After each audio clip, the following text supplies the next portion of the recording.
নাইম শেখ গাড়িতে পতাকা, কারণটা কি? দেশপ্রেম থেকেই লাগাইছি ভাই। অলওয়েজ তো পতাকাটাকে ধারণ করেন নিশ্চয়ই। Definitely as a national cricketer, as a Bangali হিসেবে তো এটা তো সবসময় বুকের ভিতর থাকে।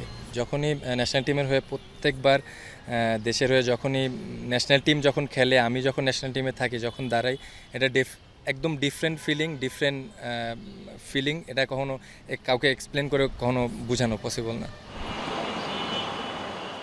জাতীয় পতাকাকে বুকে ধারণ করেন বলেই দেশের জার্সিটা গায়ে জড়ানোই নাইম শেখের মূল লক্ষ্য। ঘরোয়া ক্রিকেটে দারুণ পারফর্ম করে জাতীয় দলে ফিরতে প্রতিদিন কাক ডাকা ভরে অনুশীলনে যান নাইম। তবুও বাঁহাতি ব্যাটারের আক্ষেপও আছে, জাতীয় দল ম্যানেজমেন্ট বরাবরই তার উপরে ধৈর্য হারা।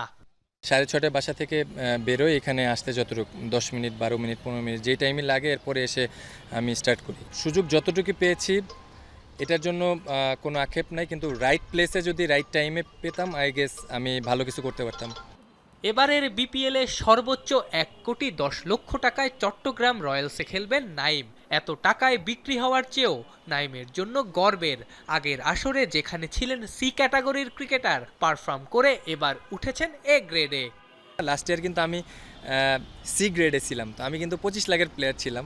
এটাও মাথায় রাখা উচিত যে আমি পারফর্ম করছি, আপনার যারা সিলেক্টর ওরা কিন্তু আমার পারফর্মের মূল্যটা কিন্তু ভ্যালু দিছে। এই জায়গাটা যেন ধরে রাখতে পারি, এই এ গ্রেডের জন্য কিন্তু একটা স্পেসিফিক কিছু প্লেয়ার কিন্তু এই ক্যাটাগরিতে থাকে। তো আমি চেষ্টা করব এইবারও যেন টপ ক্লাস পারফর্ম করতে পারি, বেস্ট পারফর্ম করে ন্যাশনাল টিমে কামব্যাক করতে।